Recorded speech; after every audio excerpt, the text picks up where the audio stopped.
آئیے اب شروع کرتے ہیں یوسف علیہ السلام کا قصہ۔ قرآن کریم نے اس قصے کو احسن القصص کہا ہے۔ اس کے بارے میں اللہ تعالی نے پوری ایک سورت یعنی سورہ یوسف نازل فرمائی۔ اس قصے میں دو عظیم نبیوں کا تذکرہ ہے، سیدنا یعقوب بن اسحاق علیہ السلام اور یوسف بن یعقوب علیہ السلام کا۔ اپنے بھائیوں کی وجہ سے یوسف علیہ السلام کن حالات کا شکار ہوئے، آپ اس کا تفصیل سے ذکر سنیں گے۔ سورہ یوسف مکی ہے اور یوسف علیہ السلام کا قصہ اگرچہ ابتلاء و آزمائش کی داستان ہے، لیکن اس میں اور بھی بہت سے فوائد ہیں۔ سننے والا اس سے لطف اندوز ہوتا ہے، اپنے اندر رحم اور انس کے جذبات محسوس کرتا ہے۔ اس قصے میں ان حالات کی طرف بھی اشارہ ہے جو انبیاء کے ساتھ پیش آتے ہیں۔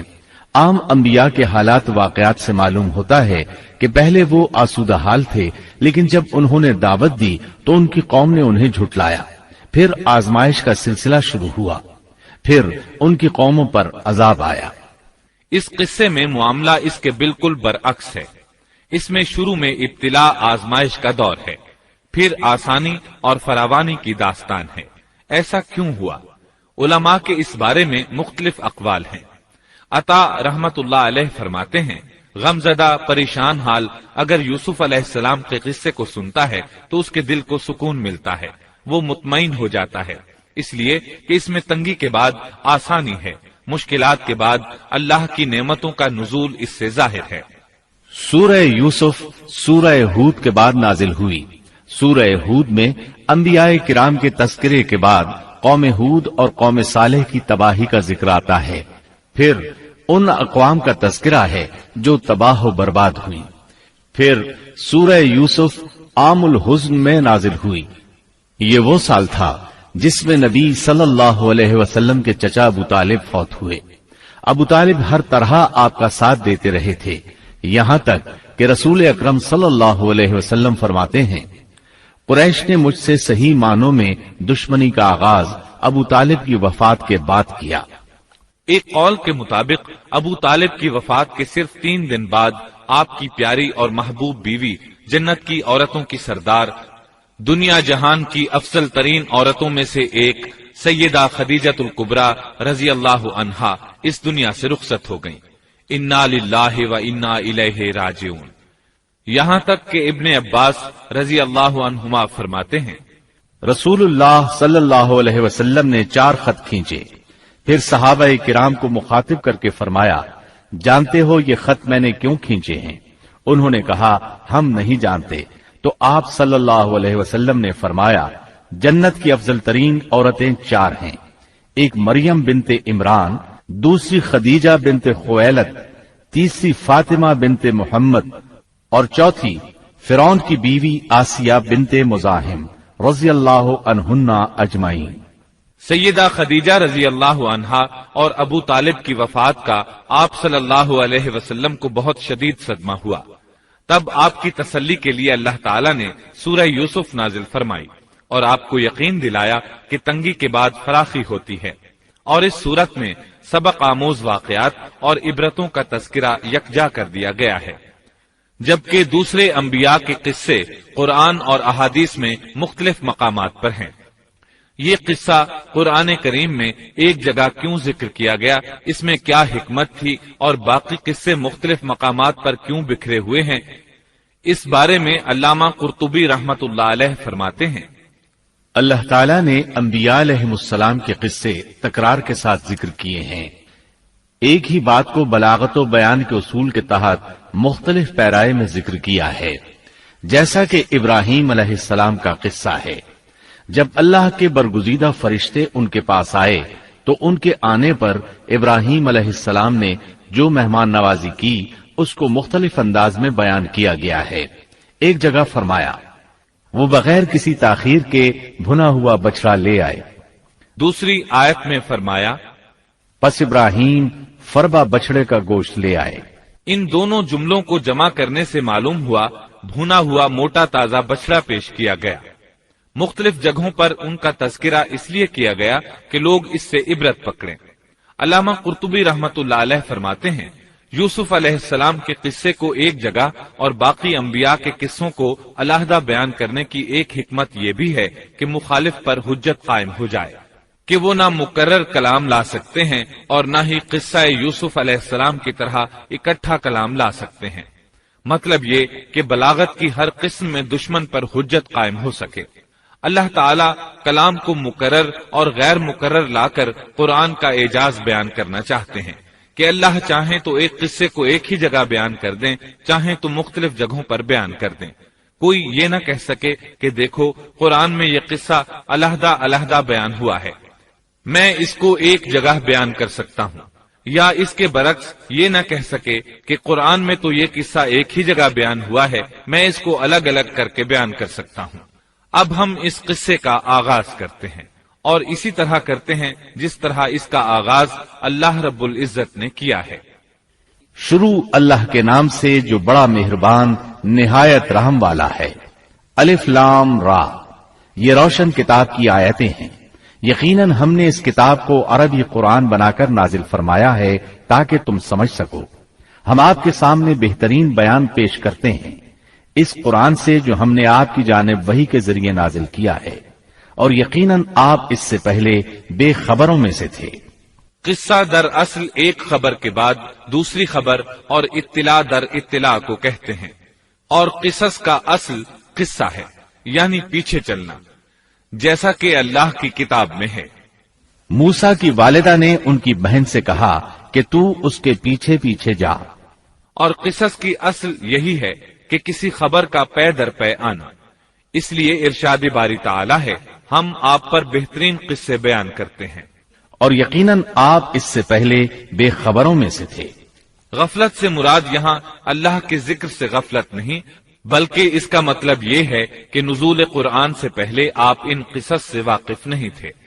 اللہ تعالیٰ سورہ یوسف آیت 4 اور 5 میں فرماتے ہیں، جب یوسف نے اپنے باپ سے ذکر کیا کہ ابا جی، میں نے 11 ستاروں اور سورج چاند کو خواب میں دیکھا ہے کہ وہ سب مجھے سجدہ کر رہے ہیں، یعقوب نے کہا، پیارے بچے، اپنے اس خواب کا ذکر اپنے بھائیوں سے نہ کرنا، ایسا نہ ہو کہ وہ تیرے ساتھ کوئی فریب کاری کرے، شیطان تو انسان کا کھلا دشمن ہے۔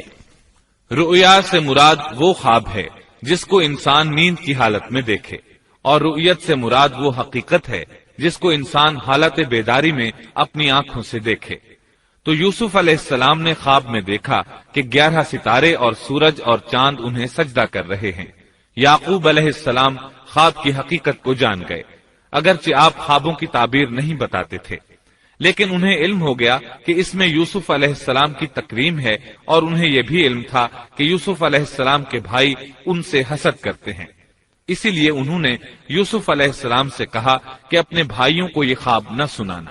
یوسف علیہ السلام کے 11 بھائی تھے، بنیامین ان کے سگے بھائی تھے، باقی 6 ایک ماں سے اور 4 2 لونڈیوں سے تھے۔ حقیقی بھائی ان سے حسد نہیں کرتا تھا، وہ عمر میں ان سے چھوٹا تھا، باقی سب ان سے حسد کرتے تھے، اور اس حسد کی وجہ یہ تھی کہ یعقوب علیہ السلام ان سے والہانہ محبت کرتے تھے۔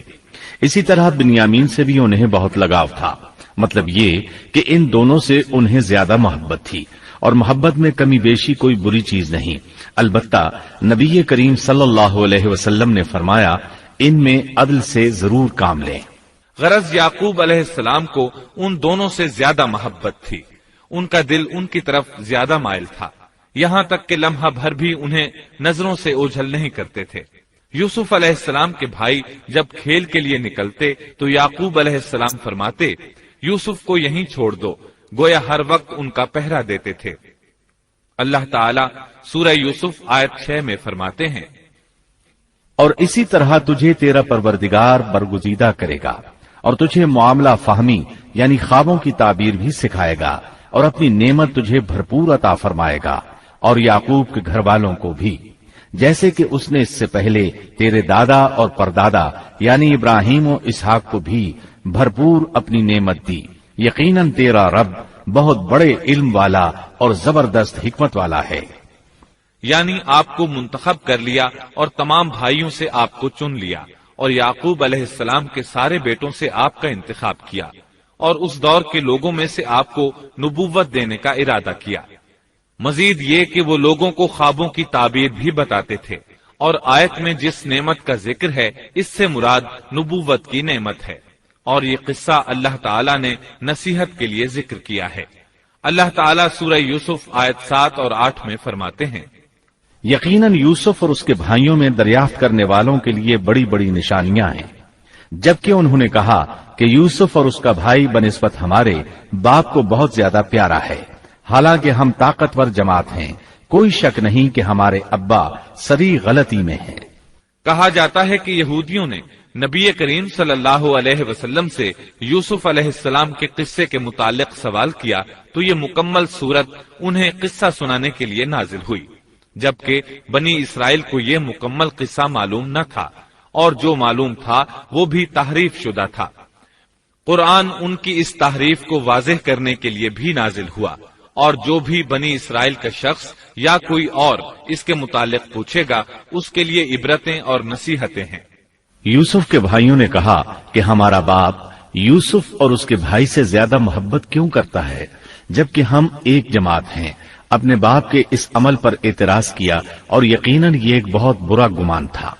ضلال کا معنی گمراہی ہوتا ہے، لیکن کبھی خطا پر بھی بولا جاتا ہے، اور انہوں نے باہمی مشورہ کیا اور سوچ بچار کے بعد یوسف علیہ السلام کے قتل کی تجویز طے ہوئی۔ اللہ تعالیٰ آیت 9 میں فرماتے ہیں، یوسف کو تو مار ہی ڈالو یا اسے کسی نامعلوم جگہ پھینک دو کہ تمہارے والد کا رخ صرف تمہاری طرف ہی ہو جائے، اس کے بعد تم نیک ہو جانا۔ مطلب یہ کہ وہ آپس میں کہنے لگے یوسف کو قتل کر دو۔ اس پر بڑے بھائی یہودا نے مداخلت کی اور کہا قتل بہت سنگین جرم ہے، اس پر وہ بولے تب پھر اسے کہیں غائب کر دو تاکہ باپ کی توجہ تمہاری طرف ہو جائے اور یوسف والی رکاوٹ ختم ہو جائے۔ دیکھیے کیسی سوچ ہے، پہلے برائی کریں گے پھر توبہ کریں گے اور نیک بن جائیں گے۔ بھلا کیا ایسا آدمی جو برائی اس نیت سے کرتا ہے بعد میں توبہ کر لے گا، کیا اس کی توبہ قبول ہوگی؟ علماء فرماتے ہیں توبہ کا دروازہ کھلا ہے۔ اللہ تعالیٰ رات کے وقت صدا دیتا ہے کہ دن کو برائی کرنے والے توبہ کر لے، اور دن کو آواز دیتا ہے رات کو برائی کرنے والے توبہ کر لے۔ کوئی توبہ کا دروازہ بند نہیں کر سکتا، یہاں تک کہ انسان جتنی بار بھی گناہ کر کے توبہ کرے اللہ قبول کرتا ہے۔ اس لیے اللہ نے ان کی توبہ قبول کر لی۔ تاہم اس بات سے ڈرنا چاہیے کہ اگر گناہ کرنے کے بعد توبہ کا موقع ہی نہ ملے اور موت آ لے تو کیا ہوگا؟ یہ بات نہایت ہی خوفناک ہے کہ توبہ کا موقع ہی نہ ملے۔ اللہ تعالیٰ آیت نمبر 10 میں فرماتے ہیں، ان میں سے ایک نے کہا یوسف کو قتل تو نہ کرو بلکہ اسے کسی اندھے کنویں کی تہ میں ڈالاؤ کہ اسے کوئی آتا جاتا قافلہ اٹھا لے جائے، اگر تمہیں کرنا ہی ہے تو یوں کرو۔ یہودا نے انہیں قتل سے روکا اور کہا قواسم کے راستے میں اموقی نام کا کنواں ہے، اسے اس میں ڈال دو، کوئی گزرتا ہوا قافلہ اسے اٹھا لے جائے گا، اس سے نجات ہی پانا چاہتے ہو تو یہ کام کرو۔ سب نے اس بات سے اتفاق کیا۔ اب اپنے باپ کے پاس گئے، باپ سے انہوں نے جو کہا آیت 11 اور 12 میں آتا ہے، انہوں نے کہا ابا آخر آپ یوسف کے بارے میں ہم پر اعتبار کیوں نہیں کرتے؟ ہم تو اس کے خیر خواہ ہیں، کل آپ ضرور اسے ہمارے ساتھ بھیج دیجئے کہ خوب کھائے پیے اور کھیلے، اور اس کی حفاظت کے ہم ذمہ دار ہیں۔ یعقوب علیہ السلام نے ان کی بات کے جواب میں جو کچھ کہا آیت نمبر 13 اور 14 میں اس کا ذکر موجود ہے۔ یعقوب نے کہا اسے تمہارا لے جانا مجھے تو سخت صدمہ دے گا، اور مجھے یہ بھی کھٹکا لگا رہے گا کہ تمہاری غفلت میں اسے بھیڑیا کھا جائے۔ انہوں نے جواب دیا کہ ہم جیسی زوراور جماعت کی موجودگی میں بھی اگر اسے بھیڑیا کھا جائے تو ہم بالکل نکمے ہی ہوئے۔ وہاں بھیڑیے کثرت سے تھے، اس لیے یعقوب علیہ السلام ڈرتے تھے۔ بیٹوں کے بار بار اصرار پر یعقوب علیہ السلام یوسف علیہ السلام کو ان کے ساتھ بھیجنے پر رضامند ہو گئے۔ اللہ تعالیٰ آیت 15 میں فرماتے ہیں، پھر جب اسے لے چلے اور سب نے مل کر ٹھان لیا کہ اسے غیر آباد گہرے کنویں کی تہ میں پھینک دیں، ہم نے یوسف کی طرف وحی کی کہ یقیناً وقت آ رہا ہے کہ تو انہیں اس ماجرے کی خبر اس حال میں دے گا کہ وہ جانتے ہی نہ ہوں گے۔ بعض روایات کے مطابق انہوں نے راستے میں یوسف علیہ السلام کو مارا پیٹا، برا بھلا کہا، اور ایسا کرنا ان کے لیے معمولی بات تھی کیونکہ وہ تو قتل کے درپے تھے۔ آخر کار کنویں کے پاس پہنچے اور مشورے کے مطابق انہیں کنویں میں ڈال دیا۔ یوسف علیہ السلام کنویں میں ایک پتھر پر گرے، یعنی پانی میں نہ گرے، آپ اس پتھر پر بیٹھ گئے۔ اللہ تعالیٰ کی طرف سے انہیں تسلی دی گئی کہ آپ پریشان نہ ہوں، بہت جلد آپ کنویں سے نکلیں گے اور انہیں ان کے اس گھناؤنے فعل کے بارے میں بتلائیں گے، اور انہیں اس بات کا گمان بھی نہیں ہوگا کہ ایسا وقت بھی آئے گا۔ یوسف علیہ السلام کو کنویں میں ڈالنے کے بعد انہوں نے گھر جانے کی تیاری کی۔ آیت نمبر 16 میں آتا ہے، اور عشاء کے وقت وہ سب اپنے باپ کے پاس روتے ہوئے پہنچے۔ امام عامش قاضی شرح رحمت اللہ علیہ کی مجلس میں بیٹھے تھے۔ ایک عورت آئی، اس کا ایک آدمی سے جھگڑا تھا، وہ بہت شدت سے رو رہی تھی۔ عامش بولے، آپ دیکھتے نہیں یہ کس بری طرح رو رہی ہے؟ ان کا مطلب یہ تھا کہ یہ سچی ہے۔ قاضی شرح فرمانے لگے، یوسف علیہ السلام کے بھائی رات کو روتے ہوئے اپنے باپ کے پاس آئے تھے، پس فیصلہ رونے پر نہیں انصاف پر ہونا چاہیے۔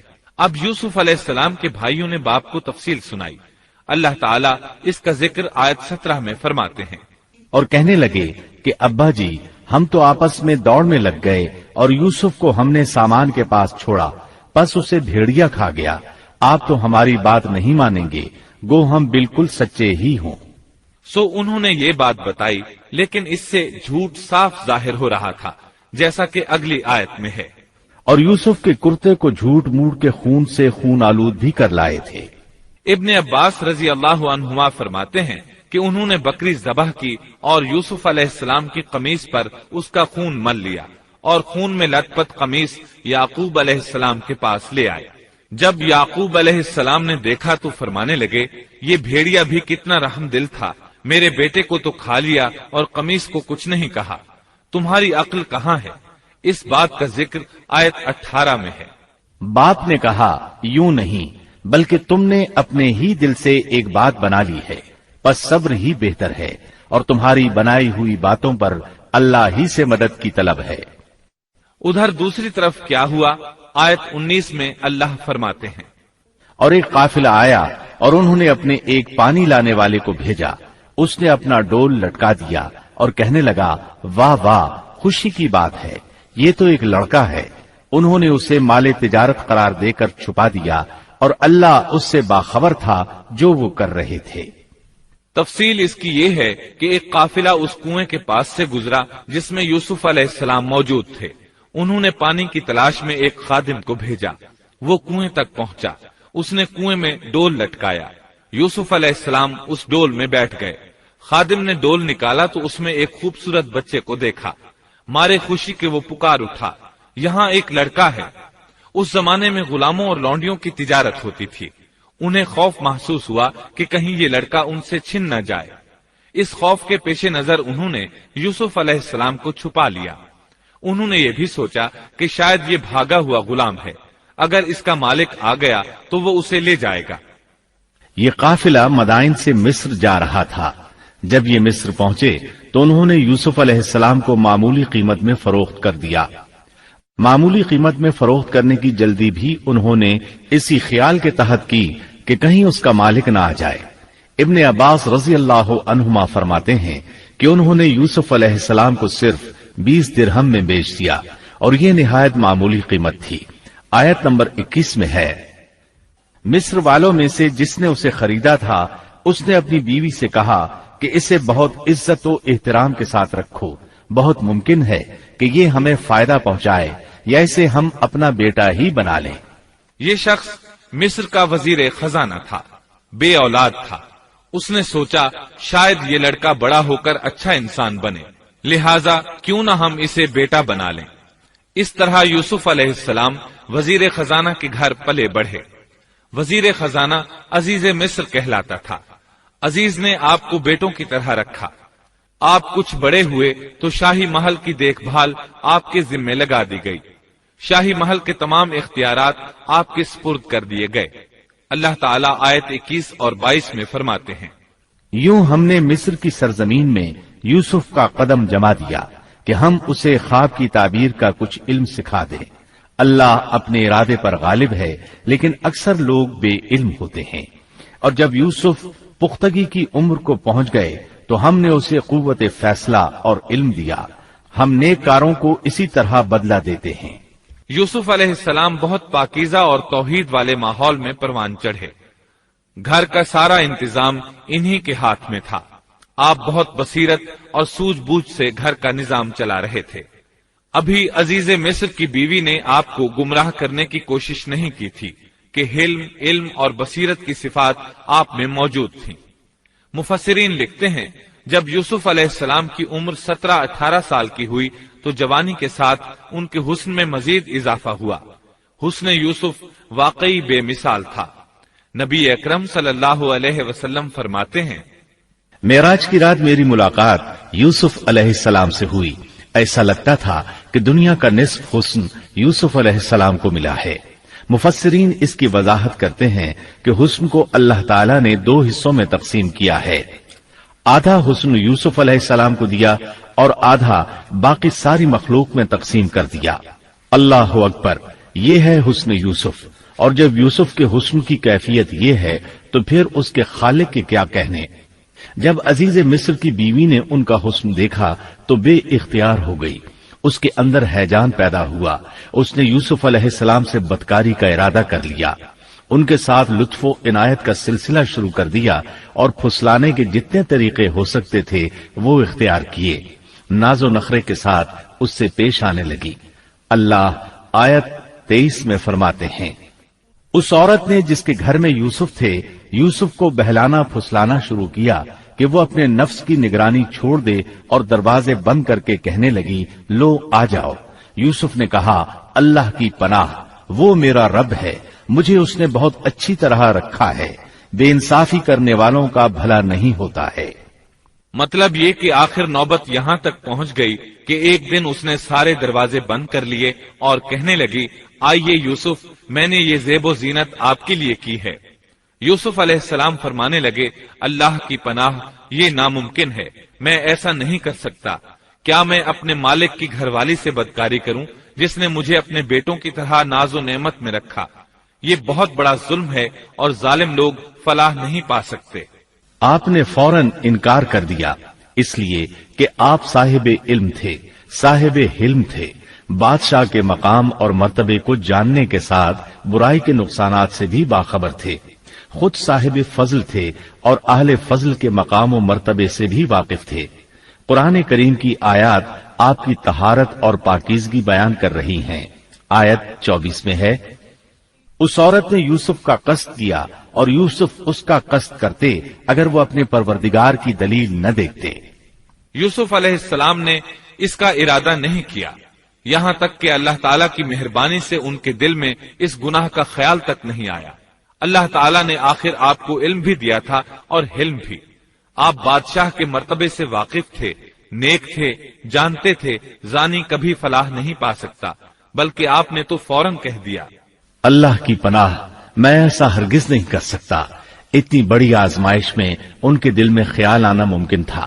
جیسا کہ سخت گرمی اور پیاس کی حالت میں کسی کو ٹھنڈے پانی کا گلاس ملے تو دل میں پانی پی لینے کا خیال ضرور آتا ہے، لیکن پھر یاد آتا ہے کہ وہ روزے سے ہے. لیکن یوسف علیہ السلام کے دل میں تو اتنا سا خیال بھی نہیں آیا. اس کی وجہ یہ تھی کہ آپ نے اپنے رب کی دلیل دیکھی تھی. وہ دلیل کیا تھی اس بارے میں مفسرین کے مختلف اقوال ہیں. بعض کہتے ہیں آپ نے جبرائیل علیہ السلام کو دیکھا، بعض کہتے ہیں آپ نے یعقوب علیہ السلام کو دیکھا، وہ انہیں انگلی کے اشارے سے منع کر رہے تھے. بعض نے لکھا ہے کہ آپ نے دروازے پر یہ لکھا دیکھا تھا بے شک زنا بڑی بے حیائی اور بہت ہی بری راہ ہے. بہرحال یہ مفسرین اور مورخین کے اقوال ہیں. اس بارے میں کوئی صحیح حدیث نہیں ملتی. اتنا ہے کہ آپ نے کوئی ایسی چیز دیکھی ضرور تھی جس کی بنا پر آپ کو خیال تک نہ آیا، اور برہان اللہ ہی کی طرف سے تھی. اس نے انہیں سوچنے بھی نہ دیا. اللہ آیت نمبر 24 میں فرماتے ہیں اس طرح ہم نے انہیں اس برائی اور بے حیائی سے بچا لیا کیونکہ وہ ہمارے مخلص بندوں میں سے تھے. اللہ نے آپ کو صرف زنا سے نہیں برائی سے بھی بچا لیا. یہ اس بات کی دلیل ہے کہ آپ نے ارادہ تک نہیں کیا. پھر اسی آیت میں اللہ نے آپ کو اپنا برگزیدہ بندہ فرمایا اور یہ ممکن ہی نہیں کہ کوئی انسان اللہ کے برگزیدہ بندوں میں سے بھی ہو اور پھر کفر بھی کرے، ہرگز ممکن نہیں۔ انبیاء ایسی باتوں سے پاک رہتے ہیں۔ عزیز مصر کی بیوی نے اصرار کیا، آپ کو مجبور کیا اور لگی چمٹنے تو یوسف علیہ السلام وہاں سے بھاگے۔ عزیز کی بیوی آپ کے پیچھے بھاگی۔ اللہ تعالیٰ نے آیت 25 میں اس واقعے کو یوں بیان فرمایا ہے، اور دونوں دروازے کی طرف دوڑے، اور اس عورت نے یوسف کا کرتا پیچھے کی طرف سے کھینچ کر پھاڑ ڈالا، اور دروازے کے پاس ہی عورت کا شوہر دونوں کو مل گیا، تو کہنے لگی، جو شخص تیری بیوی کے ساتھ برا ارادہ کرے بس اس کی سزا یہی ہے کہ اسے قید کر دیا جائے یا اور کوئی دردناک سزا دی جائے۔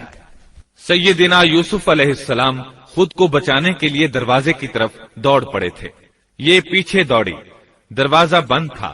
ابھی آپ دروازہ کھولنے کی کوشش کر رہے تھے کہ اس نے پیچھے سے آپ کی قمیص پکڑ لی، جھٹکا جو لگا تو قمیص پیچھے سے پھٹ گئی۔ اسی دوران دروازہ کھل گیا اور عزیز مصر اندر داخل ہوا۔ اس نے یہ منظر اپنی آنکھوں سے دیکھا کہ اس کی بیوی زیب و زینت کے ساتھ بن سنور کر یوسف علیہ السلام کے بالکل پیچھے کھڑی ہے۔ اسی وقت اس نے خود کو الزام سے بچانے کے لیے کہہ دیا، جو تیری بیوی کے ساتھ برائی کا ارادہ رکھتا ہے اس کا کیا بدلہ ہے؟ پھر خود ہی کہنے لگی، اسے قید خانے میں بند کر دینا چاہیے۔ ایسا اس نے اس لیے کہا کہیں وہ یوسف علیہ السلام کو قتل نہ کر دے۔ ادھر یوسف علیہ السلام نے بھی فوراً اپنا دفاع کیا اور کہا، میں مجرم نہیں بلکہ یہ ساری کارستانی اس کی اپنی ہے۔ آیت 26 اور 27 میں ہے۔ یوسف نے کہا، یہ عورت ہی مجھے پھسلا رہی تھی، اور عورت کے قبیلے ہی کے ایک شخص نے گواہی دی کہ اگر اس کا کرتا آگے سے پھٹا ہوا ہو تو عورت سچی ہے اور یوسف جھوٹ بولنے والوں میں سے ہے، اور اگر اس کا کرتا پیچھے کی جانب سے پھٹا ہوا ہو تو عورت جھوٹی ہے اور یوسف سچوں میں سے ہے۔ یہ گواہ کون تھا؟ اس بارے میں دو قسم کی روایات ہیں۔ پہلی روایت یہ ہے کہ وہ دودھ پیتا بچہ تھا، اس نے کہا کہ اس عورت نے بہکایا ہے اور یہ اللہ کا معجزہ تھا۔ دوسری روایت یہ ہے کہ عزیز مصر کے ساتھ اس کا چچا زاد تھا، اس نے کہا، قمیص دیکھو کہاں سے پھٹی ہے، پیچھے سے پھٹی ہے تو یوسف سچے، اور آگے سے پھٹی ہے تو پھر وہ سچی ہے، یوسف جھوٹے ہیں۔ آیت نمبر 28 میں آتا ہے، سو جب خاوند نے دیکھا کہ یوسف کا کرتا پیٹھ کی جانب سے پھٹا ہوا ہے تو صاف کہہ دیا کہ یہ تو عورتوں کی چال بازی ہے، بے شک تمہاری چال بازی بہت بڑی ہے۔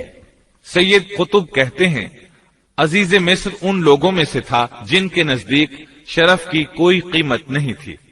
اگر اس میں غیرت ہوتی تو اس کا خون کھولتا، وہ عورت پر برہم ہوتا، لیکن اس نے غصے کے بغیر کہا۔ آیت 29 میں ہے، یوسف اب اس بات کو جانے دو، اور اے عورت تو اپنے گناہ سے توبہ کر، بے شک تو گناہ گاروں میں سے ہے۔ اس کے علاوہ اس نے کوئی اور بات نہ کی، یہاں تک کہ یوسف علیہ السلام کو گھر ہی میں رہنے دیا، جدا بھی نہ کیا۔ لیکن پھر یہ خبر شہر میں آگ کی طرح پھیل گئی، عورتیں طرح طرح کی باتیں کرنے لگیں، لوگ عزیز مصر کی بیوی کو تانے دینے لگے۔ آیت 30 میں ہے، اور شہر کی عورتوں میں چرچا ہونے لگا کہ عزیز مصر کی بیوی اپنے جوان غلام کو اپنا مطلب نکالنے کے لیے بہلانے پھسلانے میں لگی رہتی ہے، اس کے دل میں یوسف کی محبت بیٹھ گئی ہے، ہمارے خیال میں تو وہ سری گمراہی میں ہے۔ یہ چرچا ہونے لگا کہ عزیز مصر کی بیوی ایک غلام کے ساتھ برائی پر تل گئی، اگر کسی آزاد کے ساتھ ایسا کرتی تو معاملہ اور تھا، غلام سے محبت کر بیٹھی، یہ تو اس نے بے وقوفی کی انتہا کر دی۔ اس طرح اسے خوب برا بھلا کہا گیا۔ یہ خبر عزیز مصر کی بیوی تک بھی پہنچ گئی۔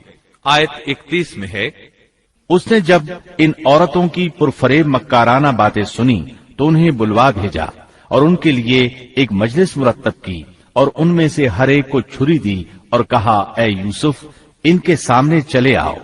ان عورتوں نے جب اسے دیکھا تو بہت بڑا جانا اور اپنے ہاتھ کاٹ دیے، اور زبان سے نکل گیا کہ اللہ کی پناہ، یہ انسان تو ہرگز نہیں، یہ تو یقیناً کوئی بہت ہی بزرگ فرشتہ ہے۔ وضاحت اس کی یہ ہے کہ اس عورت نے اپنے گھر میں ایک دعوت کا انتظام کیا، تمام عورتوں کو اس دعوت میں بلایا۔ دعوت کا انتظام اس طرح کیا کہ سب کے لیے ایک تکیہ لگایا، پھل سامنے رکھے اور ہر ایک کو ایک ایک چھری تھما دی۔ ساتھ ہی یوسف علیہ السلام سے کہا کہ مجلس میں آ جائیں۔ جب یوسف علیہ السلام آئے تو وہ انہیں دیکھ کر مبہوت رہ گئیں۔ ان کے حسن سے اس قدر متاثر ہوئیں کہ اپنا ہوش نہ رہا اور پھلوں کے بجائے اپنے ہاتھ کاٹ ڈالے، لیکن اس کا انہیں احساس تک نہ ہوا۔ سبحان اللہ، کیا حسن تھا جس کی وجہ سے انہوں نے اپنے ہاتھ کاٹ لیے اور خبر تک نہ ہوئی۔ کہنے لگیں یہ تو کوئی فرشتہ معلوم ہوتا ہے، انسان اتنا خوبصورت کیسے ہو سکتا ہے۔ آیت 32 میں ہے، اس وقت عزیز مصر کی بیوی نے کہا، یہ ہے وہ جس کے بارے میں تم مجھے تانا دے رہی تھی۔ میں نے ہر چند اس سے اپنا مطلب حاصل کرنا چاہا، لیکن یہ بال بال بچا رہا، اور جو کچھ میں اس سے کہہ رہی ہوں اگر یہ نہ کرے گا تو یقیناً یہ قید کر دیا جائے گا، اور بے شک یہ بہت ہی بے عزت ہوگا۔ یہ آیت اس بات کی واضح دلیل ہے کہ یوسف علیہ السلام نے برائی کا ارادہ نہیں کیا تھا۔ پھر بات یہیں پر ختم نہیں ہو گئی، بلکہ تمام عورتیں یوسف علیہ السلام پر ٹوٹ پڑیں۔ ان میں سے ہر ایک کی خواہش تھی کہ یوسف علیہ السلام اس سے محبت کریں اور بے حیائی کا ارتکاب کریں۔ اپنی عزت اور شرف کو انہوں نے خاک میں ملا دیا۔ یوسف علیہ السلام کے حسن پر فریفتہ ہو گئیں۔ اس کیفیت کو دیکھ کر یوسف علیہ السلام نے اپنے رب سے دعا کی۔ آیت 33 اور 34 میں آتا ہے، یوسف نے دعا کی کہ اے میرے پروردگار، جس بات کی طرف یہ عورتیں مجھے بلا رہی ہیں اس سے تو مجھے جیل خانہ بہت پسند ہے۔ اگر تو نے ان کا مکر و فریب مجھ سے دور نہ کیا تو میں تو ان کی طرف مائل ہو جاؤں گا اور بالکل نادانوں میں جا ملوں گا۔ اس سے ظاہر ہوا سب عورتیں یوسف علیہ السلام کو اپنی طرف متوجہ کر رہی تھیں۔ انہوں نے ہر طریقہ اختیار کیا، لیکن یوسف علیہ السلام نے کسی ایک کی طرف توجہ نہ دی۔ اللہ نے انہیں بچا لیا اور عورتوں کی چال کو ناکام بنا دیا۔ اس واقعے کی خبر بھی لوگوں میں پھیل گئی۔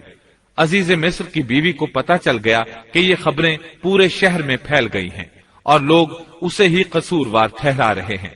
تب وہ اپنے خاوند کے پاس گئی، اس سے کہا، اب کیا کیا جائے؟ سب لوگ مجھے ہی الزام دے رہے ہیں، معاملہ بہت پھیل گیا ہے، اس بات کو دبانے کے لیے کچھ کرنا چاہیے۔ عزیز مصر نے کہا، پھر کیا کیا جائے؟ آخر آپس میں مشورہ ہوا، دونوں اس پر متفق ہو گئے۔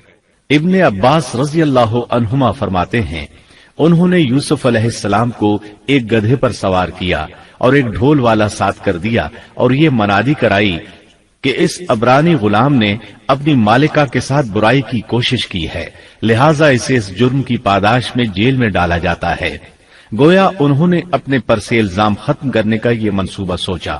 اس بارے میں اللہ آیت 35 میں فرماتے ہیں، پھر ان تمام نشانوں کے دیکھ لینے کے بعد بھی انہیں یہی مصلحت معلوم ہوئی کہ یوسف کو کچھ مدت کے لیے قید خانے میں رکھیں۔ انہوں نے یہ اس لیے کہا تاکہ یوسف علیہ السلام پر تہمت لگائی جا سکے۔ اس طرح یوسف علیہ السلام قید خانے میں آ گئے۔ ان کے ساتھ 2 نوجوان اور قید خانے میں بھیجے گئے تھے۔ کچھ دن ساتھ رہنے کے بعد وہ جان گئے کہ یوسف علیہ السلام نیک سیرت انسان ہیں، عبادت گزار نوجوان ہیں۔ ایک رات دونوں نوجوانوں نے خواب دیکھے۔ صبح ہوئی تو دونوں یوسف علیہ السلام کے پاس گئے اور اپنا اپنا خواب سنایا۔ قرآن کریم آیت 36 میں اس کو یوں بیان کرتا ہے، اس کے ساتھ ہی 2 اور جوان بھی جیل خانے میں داخل ہوئے۔ ان میں سے ایک نے کہا کہ میں نے خواب میں اپنے آپ کو شراب نچوڑتے دیکھا ہے، اور دوسرے نے کہا میں نے اپنے آپ کو دیکھا ہے کہ میں اپنے سر پر روٹی اٹھائے ہوئے ہوں جسے پرندے کھا رہے ہیں۔ ہمیں آپ اس کی تعبیر بتائیے، ہمیں تو آپ خوبیوں والے شخص دکھائی دیتے ہیں۔ قید خانے کے قیدی بھی جان چکے تھے کہ یوسف علیہ السلام نیک ہیں۔ آپ نے سوچا یہ دین کی دعوت دینے کا بہترین موقع ہے۔ انہوں نے جو کچھ ان سے کہا وہ آیت نمبر 37 اور 38 میں اس طرح آیا ہے، یوسف نے کہا تمہیں جو کھانا دیا جاتا ہے اس کے تمہارے پاس پہنچنے سے پہلے ہی میں تمہیں اس کی تعبیر بتلا دوں گا۔ یہ سب اس علم کی بدولت ہے جو مجھے میرے رب نے سکھایا ہے۔ میں نے ان لوگوں کا مذہب چھوڑ دیا ہے جو اللہ پر ایمان نہیں رکھتے اور آخرت کے بھی منکر ہیں۔ میں اپنے باپ دادوں کے دین کا پابند ہوں، یعنی ابراہیم، اسحاق اور یعقوب کے دین کا۔ ہمیں ہرگز یہ سزاوار نہیں کہ ہم اللہ کے ساتھ کسی کو بھی شریک کریں. ہم پر اور تمام اور لوگوں پر اللہ کا یہ خاص فضل ہے، لیکن اکثر لوگ ناشکری کرتے ہیں. آپ نے سب سے پہلے اپنا تعارف کرایا، ابراہیم اور یعقوب علیہ السلام کے بارے میں بتایا، اور اس زمانے کے لوگ ابراہیم علیہ السلام کو مانتے تھے. ابراہیم علیہ السلام معروف تھے، جانے پہچانے تھے. نبی کریم صلی اللہ علیہ وسلم سے پوچھا گیا کہ کریم یعنی عزت دار کون ہے؟ آپ نے فرمایا عزت دار کے بیٹے، عزت دار کے پوتے اور عزت دار کے پڑ پوتے، یعنی یوسف بن یعقوب بن اسحاق بن ابراہیم علیہ السلام. مطلب یہ کہ 4 پشتوں تک نبوت کی فضیلت یوسف علیہ السلام کے سوا کسی کے حصے میں نہیں آئی. یہ عزت اور بزرگی کی انتہا ہے. آپ نے اپنے دین کا تعارف کرانے کے بعد ان سے جو کچھ کہا وہ آیت 39 اور 40 میں آتا ہے. اے میرے قید کے ساتھیوں، کیا بھلا کئی جدا جدا پروردگار بہتر ہیں یا ایک اللہ زبردست طاقتور؟ اس کے سوا تم جن کی پوجا پاٹ کر رہے ہو وہ سب نام ہی نام ہیں جو تم نے اور تمہارے باپ دادوں نے خود ہی گھڑ لیے ہیں. اللہ نے ان کی کوئی دلیل نازل نہیں فرمائی. فرما روائی صرف اللہ ہی کی ہے.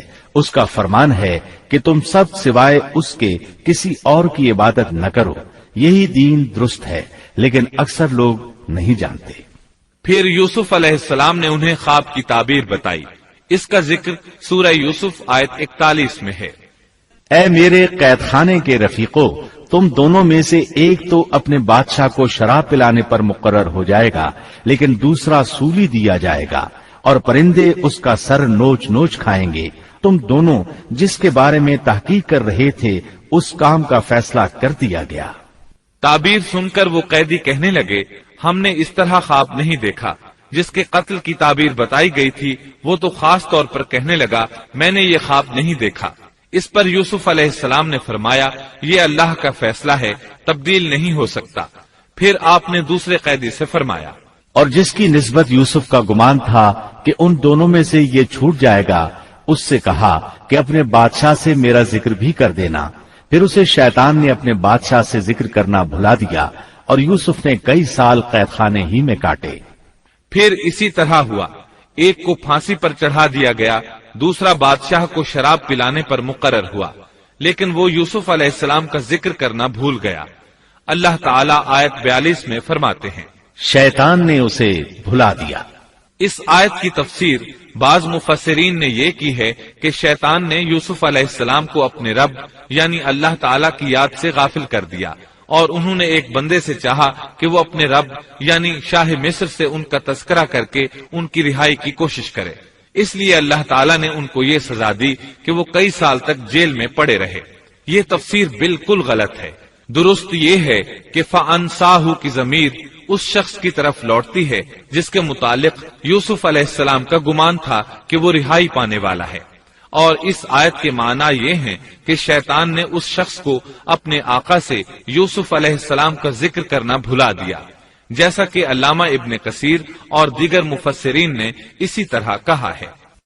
انس رضی اللہ عنہ سے مروی یہ روایت کہ اللہ تعالیٰ نے یوسف علیہ السلام کی طرف وحی کی کہ اے یوسف تجھے تیرے بھائیوں سے کس نے نجات دی؟ فرمایا اے اللہ آپ نے. اللہ نے پھر پوچھا یوسف تجھے کنویں سے کس نے نکالا؟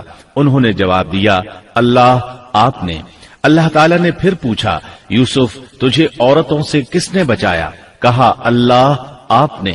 اب اللہ نے فرمایا پھر اب اللہ کے سوا کسی اور سے نجات کیوں طلب کرتے ہو؟ یہ روایت عقل اور نقل دونوں کے خلاف ہے، کیونکہ تکالیف و مصائب سے خلاصی کے لیے دنیاوی اسباب اختیار کرنا جائز ہے، جیسا کہ سورۃ المائدہ میں اللہ تعالیٰ فرماتے ہیں کہ نیکی اور تقوی کے کاموں میں ایک دوسرے کا تعاون کرو. اور یوسف علیہ السلام کا رہائی پانے والے شخص سے اپنی رہائی کے متعلق بادشاہ سے بات کرنے کو کہنا اس آیت کے عین مطابق ہے، اور ایسا کرنا توکل علی اللہ کے خلاف نہیں. لہذا مذکورہ بیان کردہ روایت جس طرح سند کے اعتبار سے کمزور ہے، اسی طرح مفہوم کے اعتبار سے بھی قرآن کے خلاف ہے. یوسف علیہ السلام قید خانے میں پڑے ہیں، کسی کو ان کی خبر تک نہیں. یہ ان کی ایک اور آزمائش تھی، کسی کو خبر ہو تو نکالے. آخر کچھ مدت بعد بادشاہ نے خواب دیکھا.